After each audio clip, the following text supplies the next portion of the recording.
দাঁড়ায় থাকতে হবে। ঘুম বলেছিলাম, মেয়েদের ঘুম ছেলের থেকে 1 থেকে 1.5 ঘন্টা বেশি ঘুমাতে হয় বলেছি এর আগে। হ্যাঁ, কেন? কারণ মেয়েরাও ছেলেদের চেয়ে অনেক বেশি কাজ করে। আমরা ছেলেরা হচ্ছে কাজ করি কায়িক পরিশ্রম, মেয়েরা মেন্টাল অনেক বেশি পরিশ্রম করে। এই জন্য তারপর হচ্ছে যখন তোমরা সংসারী হবে তখন তোমাদের হাত হবে কাছে কিনা, এই কাজ করছে কেন, এই একটা পড়ে করছে পড়ে বিষয় করতে হবে, আসার কিছু নাই, জাস্ট ট্রু। তারপরে আর কি আছে, যদি তোমরা কেউ স্টুডেন্ট থাকো তো কথাই নাই, যে পড়াশোনা করতে হচ্ছে, আবার হাজবেন্ড আছে তার একটা হচ্ছে। এই যে আমাদের মেয়েদের আসলে এটা তো পুরুষতান্ত্রিক সমাজ, তোমরা তো জানো তাই না? হ্যাঁ, আমাদের সমাজটা হচ্ছে পুরুষতান্ত্রিক সমাজ। আমরা মেয়েরা বিয়ে হওয়ার পরে ছেলের বাড়িতে চলে, তাই না? কোন ফ্যামিলিতে বানাসে যারা বিয়ে করে স্বামী জামার বাড়িতে আসে? ফিমা আচ্ছা, কে যেন গানা বলে জেনে গেছে। না না না, ক্ষুদ্র নিকৃষ্টি সবাই কিন্তু ইয়া করা না। ওই যে বলেছে আপনাকে, কে যেন এখানে বলেছে, কারো বলেছে না কেউ? আছে, আরো কয়েকটা আছে, তবে ক্ষুদ্র নিকৃষ্টি সবাই না। হ্যাঁ, বুঝতে পেরেছো? যদি সময় পেলে বলতে পারি যে কেন তোমাদের এই সময়টাকে ক্রিটিক্যাল টাইম বলা, মোস্ট ভ্যালুয়েবল টাইম, তোমাদের এই সময়টাকে কেন বলা হয়? আমি যেটা বলছিলাম, হ্যাঁ আচ্ছা, ঘুম নিয়ে বেশি কথা বলে ফেলতেছি। ঘুম নিয়ে বলা আরেকটা কারণ হচ্ছে সায়েন্টিস্ট আন্তর্জাতিক কাগজ তৈরি করে, ঘুমের যদি কমতে হয়, অর্থাৎ আমি তোমাদের বলছিলাম তোমাদের ঘুমাইতে হবে 8 থেকে 10 ঘন্টা, তাহলে সর্বনিম্ন বলি 7 থেকে 9 ঘন্টা। যদি স্টুডেন্ট তোমরা, তাহলে তোমরা মিনিমাম 7 থেকে 9 ঘন্টা পাবে প্রতিদিন, যত যাই হোক না কেন। ঠিক আছে? তাই বলে মানে পড়াশোনা বা ফাঁকি দেওয়ার উদ্দেশ্যে সকালে ইউনুস স্যার বলছে আমার সকালে একটু দেরিতে উঠলাম, তারপরে দুপুরের মধ্যে বাসায় যাচ্ছ। Thank you. হ্যাঁ, 3 ভাগের 1 ভাগ, প্রকৃতি ঠিক বলেছে। হ্যাঁ, প্রকৃতি সরকার বলেছে 3 ভাগের 1 ভাগ। আসলে তাই আমরা প্রত্যেকটা মানুষ আমাদের জীবনের 3 ভাগের 1 ভাগ ঘুমিয়ে কাটে। বিড়াল কতটুকু ঘুমিয়ে কাটে বলতে পারবে কি? আইডিয়া আছে? হ্যাঁ, পিছন থেকে আয়েশা বলেছে 3 ভাগে 2 ভাগ সময় বিড়াল ঘুমিয়ে কাটায়। এখন মনে মনে ভাবছিস আমাদের বিড়াল হইতে পারতাম, কিন্তু আছে তাদের ঘুম খুব পছন্দের। আচ্ছা, বা মনে রাখবে যে বেশি ঘুম না ঘুমিয়ে আমরা পরিমিত ঘুমাবো, সেটা হচ্ছে নিরবিচ্ছিন্ন। অর্থাৎ তুমি বলতে পারো সেটা রাত 9টা থেকে ভোর 3টা, অথবা রাত 10টা থেকে, তোমরা হিসাব করো, রাত 10টা থেকে তুমি ঘুমাও, 7 ঘন্টা ঘুমানোর জন্য কয়টা করতে হবে? হিসাব করো তো কত হয়। ধরো আমি রাত 10টায় ঘুমালাম, 7 ঘন্টা ঘুমাবো, 5টা, তাহলে ভোর 5টা। দেখছো, ভোর 5টা থেকে কঠিন কাজ। তুমি রাত 10টায় ঘুমালে তো 7 ঘন্টা ঘুমাই যাচ্ছ। কাজে তোমাদেরকে লাইফস্টাইল চেঞ্জ করতে হবে। হ্যাঁ, আচ্ছা, ঘুমের পরে আসে হচ্ছে খাদ্যাভ্যাসের বিষয়টা। খাদ্যাভ্যাস সকালের বিষয়টা বলেছি। সকালবেলা ঘুম থেকে উঠে কি করতে বলো? একদম ধরো বিছানা থেকে ঘুম থেকে উঠেছ, এরপরে কাজটা কি বলো তো? এর প্রথম কাজটা হচ্ছে ওয়াশরুমে যে নিজের 2 হাত সাবান দিয়ে ধুয়ে ফেলা। সাবান যদি না পারো একান্ত অন্তত নিজের 2 হাত ধুয়ে ফেলতে হবে। কথাই বুঝতে পেরেছ? তারপরে হচ্ছে ফ্রেশ হওয়ার প্রয়োজন হলে ফ্রেশ পর্যন্ত না হলে রুমে এসে বোতল পানি রাখা। ঠিক আছে? আচ্ছা, যেটা বলছিলাম যে সকালবেলা অবশ্যই যে অভ্যাসটা করবা সেটা হচ্ছে খালি পেটে 2 গ্লাস পানি খাওয়া। তোমরা মনে মনে ভাবছো তার তো আমি তো 1 গ্লাস পানি খাই না, আমি 2 গ্লাস পানি খেতে বলছি। কিন্তু কেন খাবে সেটা আসলে তোমরা নিজেদের সার্চ দিও। সংক্ষেপে শুধু এটুকু বলা যে আমাদের ভালো পরিপাক তন্ত্রের জন্য, মানে আমাদের খাদ্য ভালোভাবে হজম হওয়ার জন্য সকালবেলা খালি পেটে 1 থেকে 2 গ্লাস পানি খাওয়া উচিত। তোমাকে বুঝতে পেরেছো আমার কথা? আচ্ছা, ঠিক আছে। তাহলে আমাদের ঘুম থেকে ওঠা হয়ে গেল, হাত ফ্রেশ হয়ে গেলাম। এরপর হচ্ছে ট্রাই করবে খাবার পরে দাঁত ব্রাশ করতে। ঠিক আছে? কারণ আমরা যেটা করি ঘুম থেকে ওঠার পর ঘুম চোখে কি করি আমরা? দাঁত ব্রাশ করি, তাই না? এই অভ্যাসটা যে বেটার হচ্ছে ঘুম থেকে ওঠার পরে দাঁত ব্রাশ করা। আচ্ছা, দাঁত ব্রাশের বিষয় গেল। আর আমরা তো বলেছি অবশ্যই সকালবেলা কি করতে হবে আমাদেরকে? খেয়ে স্কুলে আসতে হবে। হ্যাঁ, তাহলে যেটা বলছি গ্যাস্ট্রিক, আলসার এই ধরনের অসুখগুলো আমাদের হবে না। আমাদের অনেকেই কিন্তু এই পেশেন্ট হয়ে গেছে অলরেডি। হ্যাঁ, ছোট ছোট বাচ্চাদের আমরা পাই। আমার ফ্রেন্ড সার্কেল যদি ডক্টর আছে, সেটা হচ্ছে ধরো বয়স 20 বছর 25 বছর, সে প্রচন্ড অ্যাসিডিটি ভুগছে। এবং কি শব্দটা আপনাদের পরিচয় থাকবে, সবাই একসাথে বললে আরো ভালো। বলেছি আমাদের দেহের ভিতরে একটা ঘড়ি আছে, ঘড়িটাকে বলা হয় বায়োলজিক্যাল ক্লক। কি বলা হয়? বুঝতে পেরেছো তো? আমি স্লাইড ইউজ করছি না, স্লাইডগুলো তোমাদের ভালো লাগে। এই বায়োলজিক্যাল ক্লককে কেউ দেহ ঘড়ি বলে। তিনি এটা বের করার জন্য কি করলেন? খুব বিখ্যাত সায়েন্টিস্ট, তিনি গুহাতে যে থাকা শুরু করলেন, কিন্তু শর্ত দিলেন যে সেখানে কেউ তাকে কোনো ধরনের বিরক্ত করবে না, মানে একদম নেচারের মধ্যে চলে গিয়েছে কি কি হয় তার বডিতে সেটা ফিল করার জন্য। তার সাথে তার সাগর থাকে না, মানে গুরু শিষ্য কয়েকজন টিচারের সাথে থাকে, টিচারের সাথে থাকে না, কিছু কিছু স্টুডেন্ট সবসময় টিচার, কিছু কিছু থাকে গুরু শিষ্যের মতো। তখন তার সাথে আরো কয়েকজন সায়েন্টিস্ট, ইয়াং সায়েন্টিস্ট, তারাও গেল। তারাদের শর্ত ছিল শুধু খাবারটা তারা নিয়ে গেছে, বাকি সব কিছু হচ্ছে ওখানে যেভাবে চলছে সেভাবে তারা করবে। তারা দেখলেন প্রায় 50 দিনের মতো মনে হয়, আমার ঠিক মনে নাই, 50 দিনও তারা থাকলেন এবং বাইরের কোনো পরিবেশ থেকে যেন তার কোনো এফেক্ট তাদের মধ্যে না পড়ে এমন ভাবে। আচ্ছা, থ্যাংক ইউ। আচ্ছা, একটু শুনি, মনোযোগ দিয়ে শুনি। এই যে তোমরা একটু পর পর কথা বলছো, হাসছো, এগুলো কেন জানো? কারণ তোমাদের হচ্ছে সবচেয়ে বেশি আবেগ, এই এজটা হচ্ছে সবচেয়ে আবেগী জিনিস। এই কারণে থ্যাংক ইউ, এই আবেগের কারণে তোমরা অনেক সময় কি হয়ে যাচ্ছ? ঘর ছেড়ে পালিয়েও যাচ্ছ। ঠিক আছে? ওই যে একটু মাথা নাড়াচ্ছে পিছনে, বাট পালাচ্ছে কিনা? পালাচ্ছে। আচ্ছা, যেটা বলছিলাম একটু এটা শোনো। হ্যাঁ, এটা নিয়ে আমাদের দেশে 90% লোক জানে না, এই জন্য আমি বলি তোমাদের জানা উচিত। হিজড়া এবং ট্রান্সজেন্ডার পার্থক্য আছে। কি পার্থক্য? হিজড়া মানে হচ্ছে থার্ড জেন্ডার বলে তাকে, তাই না? হিজড়া হচ্ছে ফিজিক্যালি প্রবলেমটা, ঠিক আছে? ফিজিক্যালি তার বডিতে কিছু কিছু প্রকট বৈশিষ্ট্য দেখা দেয়, কিন্তু হরমোনাল প্রবলেম যেটা বলছি, কিছু বৈশিষ্ট্য হচ্ছে প্রচ্ছন্ন। তোমরা এগুলো পড়েছো তাই না? এই ওয়ার্ডগুলো পড়ছো না? প্রকট বৈশিষ্ট্য, প্রচ্ছন্ন বৈশিষ্ট্য, এন্ড ডমিনেট করে যেটা, যেটা বলছিলাম আর কি। আমি ওটা নিয়ে বেশি বলবো না, তোমাদের যাতে কম মানে ক্লিয়ার হয় আইডিয়াটা। সহজ ভাষায় বললে ট্রান্সজেন্ডার হচ্ছে মানসিক, আর হিজড়া হচ্ছে দৈহিক, ফিজিক্যাল, মেন্টাল। অন্তত বুঝতে পেরেছো তোমরা? ভাই তুমি আর কষ্ট করে আছো, বুঝতে পারো না? ভালোই করি। হ্যাঁ, আগে ঘুরে দেখে দিই না, বসো।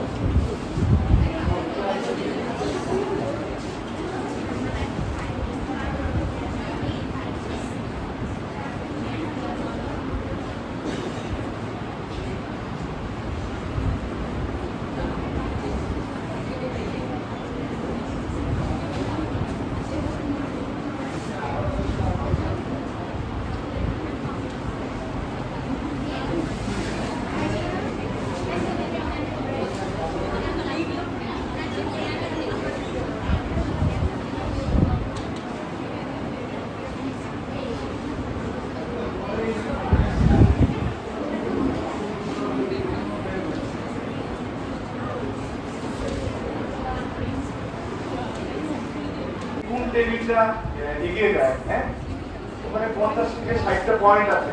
পয়েন্টগুলো তোমরা একটু মনোযোগ পড়ো। সবাই পেয়েছো না মোটামুটি? আচ্ছা, যারা পাও নাই তাদের জন্য এক বালতি সমবেদনা দিয়ে রাখলাম, ঠিক আছে? সরি, আমার দোষ, আমি বেশি আসতে পারি। হ্যাঁ,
বলতেছে যে অসুস্থ টেবিল একটু দেয়।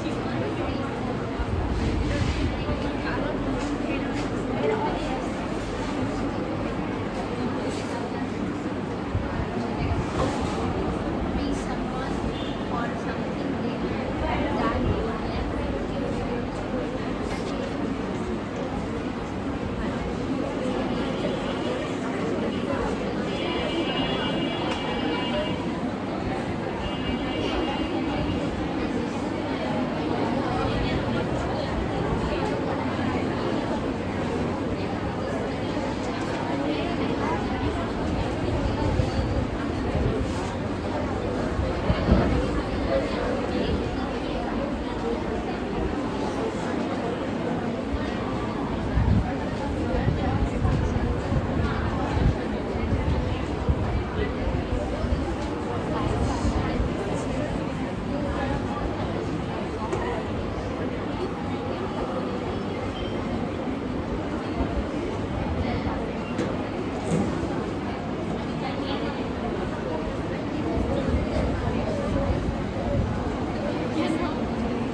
কাইন্ডনেস, তাই না?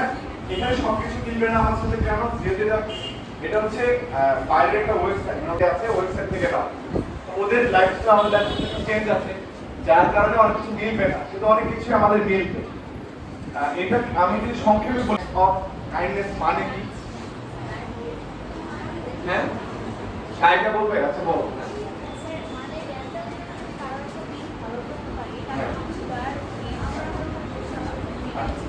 আচ্ছা, আমরা চাই প্রত্যেক টেবিল থেকে একটা করে বলবে। হ্যাঁ, আমাদের খেলাটা হচ্ছে এরকম। হ্যাঁ, ও সাইডা বলেছে যে আমাদের প্রত্যেক দিন একটা ভালো কাজ করলে সেটি হচ্ছে র্যান্ডম অ্যাক্টস অফ হ্যাপিনেস, তাই তো, বা কাইন্ডনেস।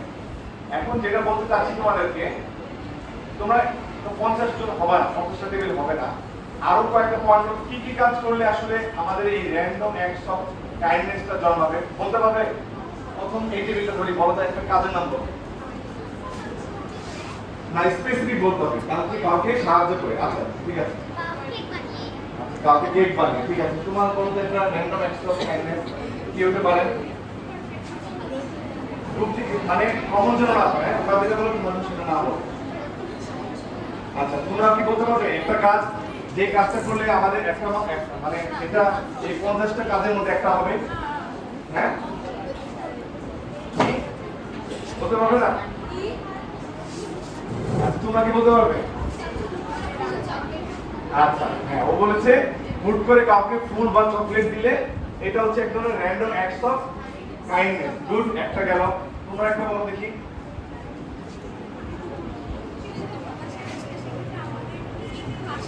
আচ্ছা, থ্যাংক ইউ। ও বলছে, ওর নাম কি? নওশীন তাবাসসুম বলেছে যে কেউ যদি খুব হতাশাগ্রস্ত থাকে তাকে পজিটিভ কিছু কথা বলা, এটা হচ্ছে র্যান্ডম অ্যাক্টস অফ কাইন্ডনেস। তোমরা বলতে পারবে একটা যে কোনো একটা লেখাই আছে, দেখে দেখে বলো, তোমরা একটা বলতে পয়েন্ট বলতে পারবে? বলো, বসি বসো বসো।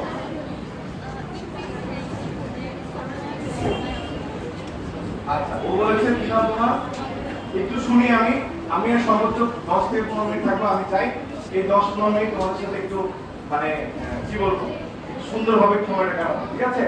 আমরা নিজেরা কথা না বলে আমার সাথে কথা বলো। আচ্ছা, ও বলেছে যদি প্রচন্ড বৃষ্টি হয় তাহলে কাউকে একটা ছাতা ধরিয়ে দিতে।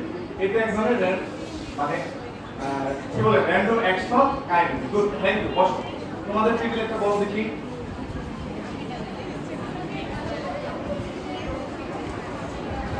হ্যাঁ, আচ্ছা, ও বল তোমার নাম কি?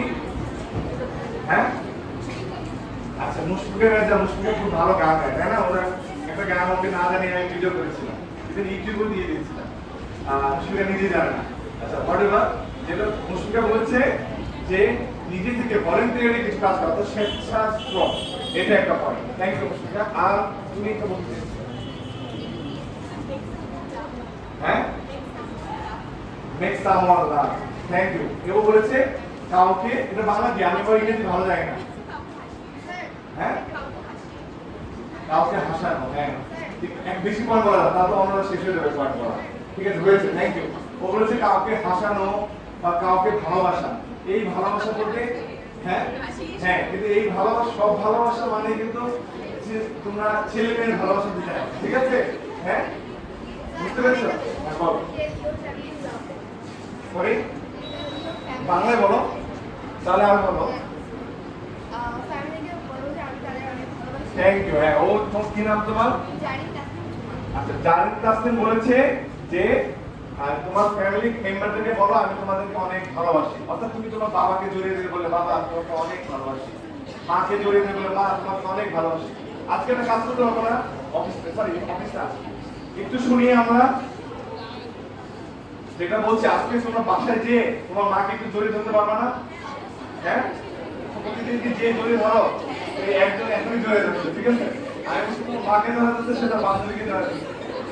আচ্ছা, যাই হোক, জড়া ধরা ভালো, কিন্তু ওই যে বলছি ট্রান্সজেন্ডারের মাথার জন্য না ঢুকে গেল, ঠিক আছে? আচ্ছা, আর একটু আমরা শেষ করি, এই টপিকটা শেষ করি। হ্যাঁ, তোমাদের টেবিল বন্ধে একটা ভালো কাজের কথা বলতো, দ্রুত সময় পার হয়ে যাচ্ছে তো। আমি আসছি অফিস থেকে আগে কেন আসছি, যাতে সবাই ইংরেজি বলতেছে, বাংলা বলো না, কি বলছে? পরিবারকে সময় দেওয়া তো আমাদের নরেন তাবাসসুম বলেছে, জারিন তাবাসসুম বলেছে। আচ্ছা, হোয়াটএভার ভাই, হইছে একটা হইছে নাম, ঠিক আছে? আচ্ছা, বলো।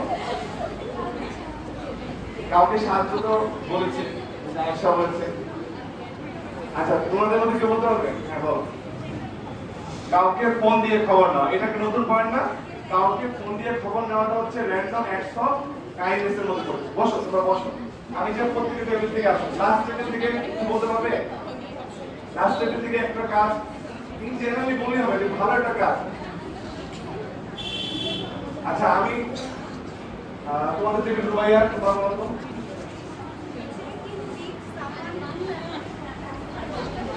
এমনি আমি ইংরেজি পারি না, সে খালি ইংরেজি বলে, ঠিক আছে? বলো, বাংলা বলো।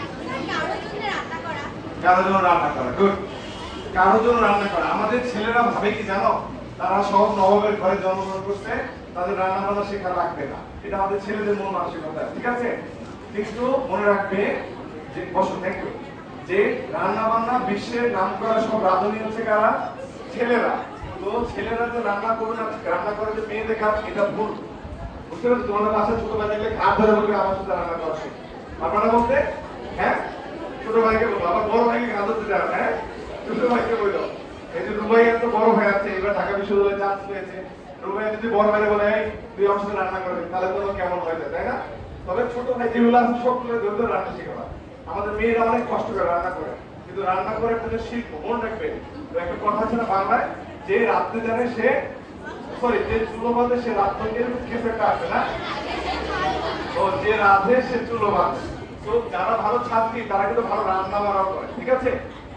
টু বি অনেস্ট, রান্না বান্না যারা ভালো করে এটা তো একটা শিল্প না। তোমাদের সবাই কিন্তু আমি একই রান্না করতে দিই, একই দোকানের ইয়া দিই, মশলা দিই, ম্যাটেরিয়াল দিই, দেখবে তোমাদের সবার রান্না এক রকম টেস্ট হবে না। ইভেন সময়টাও তো ফিক্স করে দিই যে 30 মিনিটের মধ্যে শেষ করবা, তারপর দেখবে এক একজনের রান্নার মজা এক এক রকম হয়েছে, তাই না? কারণ কি ম্যান টু ম্যান ভ্যারি করে, ঠিক আছে? কেউ লবণ আগে দেয়, কেউ পরে দেয়, কেউ এমনি এমনি দেয়, কেউ আবার একবার ঢেলে দেয়। আছে না কত রকম টেকনিক আছে, মেয়ের এগুলো ভালো জানে, আমি আর দিয়ে যাচ্ছি না।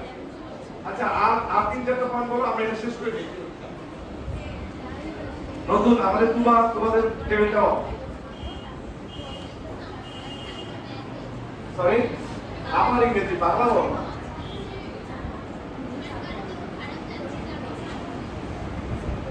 কারো দিন খারাপ যাচ্ছে? হ্যাঁ হ্যাঁ গুড থ্যাংক ইউ। কোনো কারণে তোমাদের বান্ধবী অংশ মন খারাপ থাকে না? ক্লাসে আসলে মুখটা গোমরা হয়ে থাকে, তাই না? হ্যাঁ বাংলার পাস হয়ে থাকে যেটাকে বলে। হ্যাঁ বসো। সেটা হচ্ছে তুমি দেখো তোমার বান্ধবীর মন খারাপ, তাহলে তুমি একটু সময় দাও, সময় দিয়ে জানো কি কারণে তার মন খারাপ, ঠিক আছে? এবার আমি যাবো ইয়াদের টেবিল, ওরা দুইজন, যদি ওরা কাগজ পায় নাই, এই যে ইয়াদের, হ্যাঁ লাস্ট টেবিল কি বলেছো? হ্যাঁ তোমরা যে হাত দিচ্ছ, হ্যাঁ তোমরা দুইজন। ও বলেছে কেউ যদি রুটিন মাফিক জীবনযাপন না করে তাকে রুটিন মাফিক জীবনযাপন করতে হবে, এটা ওয়ান কাইন্ড অফ কাইন্ডনেস, একদম একটা কাইন্ডনেস, ঠিক আছে? Thank you. তার সামনে টেবিল আমাদের গিয়া তোমরা বলতে পারবে যে একটা পয়েন্ট স্বাভাবিক চিন্তা থেকে বলো যে কাজগুলো করলে ভালো লাগে। কাউকে জোকস বলা না, এটা হয় কাউকে মন খারাপ থাকে ওই সময় জোকস বললে তার মন ভালো হয়ে যায়, সেটা হতে পারে। আচ্ছা থ্যাংক ইউ। যেমন ধরো, আচ্ছা আমি এবার শেষ করে দিই এই টপিকটা। যেমন ধরো কার গাছে চারা লাগাতে পছন্দ, বা অনেকে আছে যে তার শহরের জীবন যাপন করে আর তোমার ইয়াতে আর্টিক ব্লাড ক্লটিং কেমন হচ্ছে সেটা দেখে। কোনো মানুষ যখন নিজে নিজে মারা যায় সুইসাইড করে, তাহলে এক ধরনের ক্লটিং হয়। কেউ কেউ ধরো জোর করে সুইসাইড মেরে তারপরে রশিতে ঝোলাইলে তার ব্লাডের ক্লটিং কি হবে? ভিন্ন হবে। কারণ তোমরা যাক তোমরা বসে দেখা হবে, এটা ভালো বুঝবে। তারপর মস্তিষ্কের মধ্যে চেঞ্জ আসে, সাইকোলজিক্যাল চেঞ্জ আসে। মোট কথা হচ্ছে কেউ যেভাবে মারা যাক না কেন, সেটা পোস্টমর্টেম করে সেটা 100% বের করা সম্ভব। বুঝতে পেরেছো বিষয়টা? শুধুমাত্র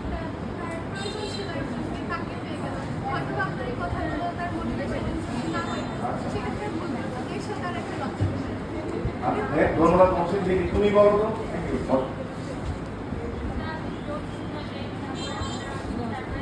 হ্যাঁ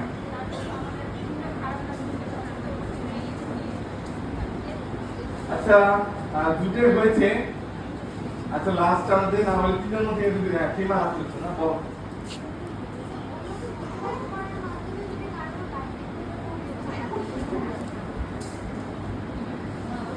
এখন তো আমি পরীক্ষা কাকে দিব বলো তো? এই তোমাদের জুরি বোর্ড বুঝো, ওইটা ক্লোজ না কমানো হয় না? তোমরা যেহেতু সবচেয়ে বেশি আমার অফিসে দিয়েছো, তোমার মতো কাকে দিব?